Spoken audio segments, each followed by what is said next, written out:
Students, आज हमारे पास topic है टोटल इंटरनल रिफ्लेक्शन के बारे में कि टोटल इंटरनल रिफ्लेक्शन क्या होती है।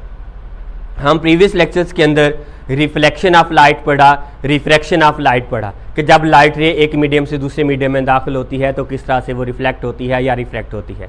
तो हमने देखना है टोटल इंटरनल कि उसके अंदर से होके वापस आए, इंटरनल से रिफ्लेक्शन करवानी है, तो वो हमारे पास प्रोसेस क्या होता है, टोटल इंटरनल का कहलाता है। अब कैसे है, जब लाइट रे डेंसर मीडियम से ट्रैवल करते हुए रेयर मीडियम के अंदर दाखिल होती है, मतलब लाइट रे कसीफ मीडियम से लतीफ़ मीडियम में दाखिल होती है तो अपने नॉर्मल से क्या हो जाती है, परे हट जाती है। क्या हो जाती है, वो परे हट जाती है। और जहाँ पे उसका एंगल ऑफ इंसिडेंस और एंगल ऑफ रिफ्रैक्शन के बारे में हमने डिस्कशन करनी है, तो उसके अंदर हम देखते हैं कि टोटल इंटरनल रिफ्लेक्शन को हम डिफाइन कैसे करते हैं। The angle of incidence for which angle of refraction become 90 degree, कि एंगल ऑफ इंसिडेंस की वो वैल्यू है जिसके ऊपर एंगल ऑफ रिफ्रैक्शन 90 डिग्री हो जाए, वो एंगल क्या कहलाता है, उसका क्रिटिकल एंगल कहलाता है। क्या कहलाता है, उसका क्रिटिकल एंगल कहलाता है। When the angle of incidence become larger than critical angle, जब एंगल ऑफ इंसिडेंस जो है वो इस क्रिटिकल एंगल से बड़ा हो जाए, किसी किस्म की रिफ्रैक्शन वहाँ पे नहीं होती, तो टोटल इंटायर जो हमारे पास इंटायर लाइट ऑफ जो होती है वो रिफ्लेक्ट बैक हो जाती है, reflected back into the denser medium. अपने कसीफ मीडियम के अंदर वो सारी की सारी लाइट क्या हो जाती है, वापस आ जाती है। एक्सप्लेन करते हैं कैसे होता है ये। कंसिडर करते हैं कि हमारे पास सरफेसेस हैं जिसको हम डेंसर और रेयर मीडियम की बात की है, कि अगर हमारे पास दो मीडियम्स हैं, एक हमारे पास ग्लास है, ऊपर वाले को मैं कह देता हूं कि मेरे पास क्या है, एयर है, और नीचे वाला हमारे पास क्या है, ग्लास है। ग्लास हमारे पास डेंसर मीडियम है और एयर हमारे पास क्या है, रेयर मीडियम है। जैसे ही लाइट हमारे पास इसके किसी भी पॉइंट के ऊपर आके क्या करती है, इंसिडेंट करती है, उस पॉइंट को हम नाम देते हैं, किस चीज़ का, नॉर्मल पॉइंट का नाम देते हैं। अब यहाँ पे देखना है, हम बोल रहे हैं कि जब लाइट रे डेंसर मीडियम से रेयर मीडियम में दाखिल होती है, it bend away from the normal, इस नॉर्मल से क्या हो जाती है, परे हट जाती है। कैसे,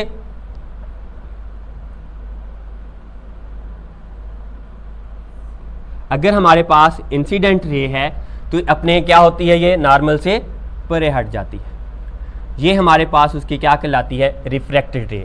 जो एंगल हमारे पास आने वाली रेस का नॉर्मल के साथ बनता है वो एंगल ऑफ इंसिडेंस, और जो रिफ्रैक्टेड रे का बनता है वो एंगल ऑफ रिफ्रैक्शन।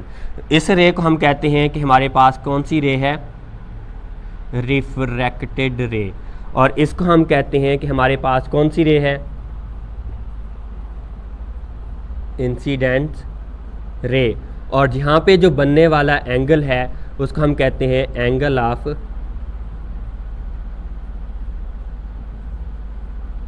इंसिडेंस, और यहाँ पे जो बनने वाला एंगल है इसको हम कहते हैं कि एंगल ऑफ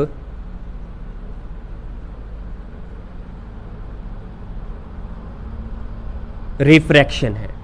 अब यहाँ पे देखना है कि जब हमारे पास इस एंगल ऑफ इंसिडेंस को बढ़ाते हैं तो एंगल ऑफ रिफ्रैक्शन भी क्या हो जाता है, बढ़ जाता है। जैसे जैसे हम एंगल ऑफ इंसिडेंस को बढ़ाते हैं वैसे वैसे एंगल ऑफ रिफ्रैक्शन भी क्या होता जाता है, बढ़ता जाता है। For particular value of angle of incidence the angle of refraction become 90 degree. क्या लिखते हैं, for particular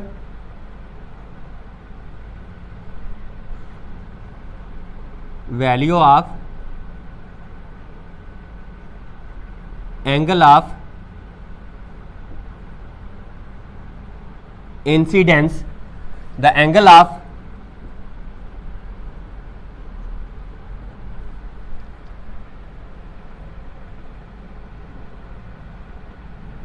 refraction become 90 degree, कि जब हम एंगल ऑफ इंसिडेंस की वैल्यू को बढ़ाते हैं तो एंगल ऑफ रिफ्रैक्शन भी बढ़ता है।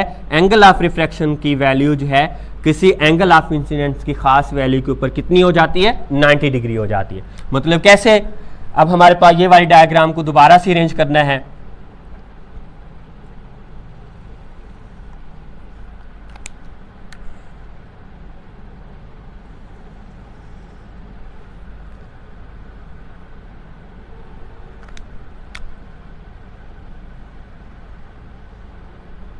ये वाला पॉइंट हमारे पास उसका कौन सा पॉइंट है, नॉर्मल पॉइंट है। कौन सा पॉइंट है हमारे पास, नॉर्मल। हम क्या कह रहे हैं कि एंगल ऑफ इंसिडेंस की खास वैल्यू के ऊपर एंगल ऑफ रिफ्रैक्शन जो है वो कितना हो जाता है, 90 डिग्री हो जाता है। यहाँ पे हमारे पास एंगल ऑफ रिफ्रैक्शन जो है वो कितना हो गया, 90 डिग्री हो गया। तो यहाँ पे हम कह सकते हैं कि हमारे पास एंगल ऑफ इंसिडेंस जो है वो स्मॉलर है किस चीज़ से, एंगल ऑफ क्रिटिकल के। तो यहाँ पे हम कह सकते हैं कि एंगल ऑफ इंसिडेंस जो है वो बराबर है एंगल ऑफ क्रिटिकल एंगल के बराबर है, जिसको हम आई के साथ एंगल ऑफ इंसिडेंस को कहते हैं आई के साथ, और एंगल ऑफ रिफ्रैक्शन को कहते हैं हमारे पास ई के साथ रिप्रेजेंटेशन है कि एंगल ऑफ इंसिडेंस जो है उसके ख़ास वैल्यू के ऊपर angle of refraction become 90 degree, that angle will be called critical angle. इस एंगल को हम किसका नाम देते हैं, क्रिटिकल एंगल का नाम देते हैं। जब हमारे पास क्या होता है, एंगल ऑफ इंसिडेंस इंक्रीज करता है एंगल ऑफ रिफ्रैक्शन को, when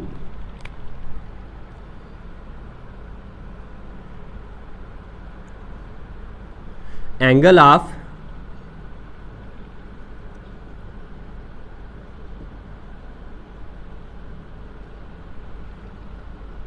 becomes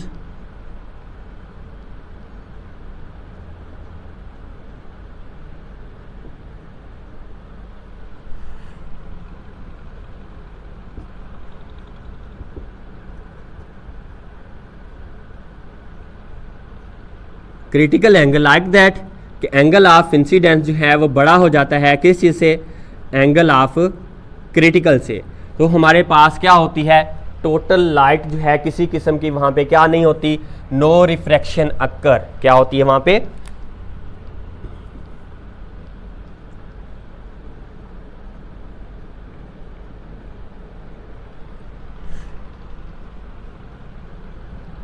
occurs.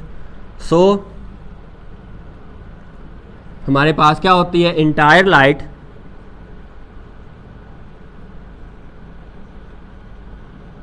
Reflected back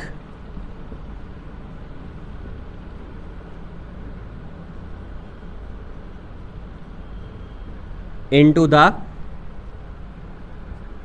denser medium।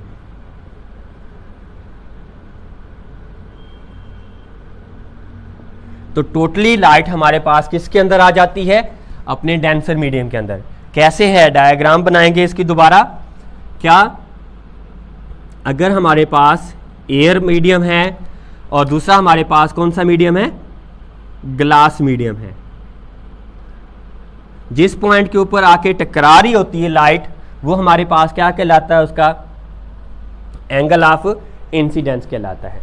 क्या कहलाता है हमारे पास उसका,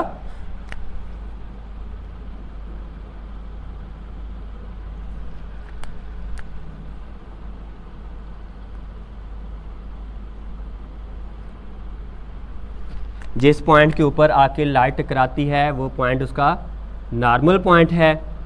हम यहाँ पे देख चुके हैं कि जब लाइट रे हमारे पास आके टकराती है तो एंगल ऑफ इंसिडेंस है। हम कह चुके कि जब लाइट रे का एंगल ऑफ इंसिडेंस इस एंगल से बड़ा हो जाए तो हमारे पास नो रिफ्रैक्शन अकर, किसी किस्म की रिफ्रैक्शन वहाँ पे नहीं होती। So entire light reflect back into the first medium. तो यहाँ पे हमारे पास सारी की सारी लाइट जो है अपने पहले ही मीडियम के अंदर क्या आ जाती है, वापस आ जाती है। तो हमारे पास यहाँ पे कहते हैं नो रिफ्रैक्शन, टोटली लाइट क्या हो गई, रिफ्लेक्टेड हो गई, किसके अंदर, फर्स्ट मीडियम के अंदर। तो ये हमारे पास उसकी क्या कहलाती है, कब कहलाती है, जब एंगल ऑफ इंसिडेंस जो है वो बड़ा हो जाए किस चीज़ से, क्रिटिकल एंगल के, तब हमारे पास उसके अंदर क्या होती है, टोटल इंटरनल रिफ्लेक्शन होती है। यहाँ पे याद रखिएगा शॉर्ट क्वेश्चन के अंदर पूछा जा सकता है what are the condition of total internal reflection, के कंडीशंस क्या हैं टोटल इंटरनल रिफ्लेक्शन की। दो कंडीशंस होती हैं, कौन सी कंडीशन है कि पहले हमारे पास जो थी light ray in from denser medium to rarer medium, कि हमारे पास एक लाइट रे है वो डेंसर मीडियम से लेस डेंसर मीडियम के अंदर क्या हो रही होती है, दाखिल हो रही होती है। फिर दूसरी कंडीशन ये है कि हमारे पास क्या होती है, एंगल ऑफ इंसिडेंस जो है वो ग्रेटर देन होता है किस चीज़ से, क्रिटिकल एंगल से। तो ये हमारे पास दो कंडीशंस हैं किस चीज़ की, टोटल इंटरनल रिफ्लेक्शन की। क्या मतलब कि हमारे पास कंडीशंस क्या हैं कि हमारे पास लाइट रे जो है वो इन होती है from denser to rarer medium, एक हो गई। और दूसरी हमारे पास कंडीशन है एंगल ऑफ इंसिडेंस जो है वो बड़ा होता है एंगल ऑफ क्रिटिकल से। ये हमारे पास इसकी क्या कहलाती हैं, दो कंडीशंस होती हैं टोटल इंटरनल रिफ्लेक्शन की। ओके बेटा, अल्लाह हाफिज़।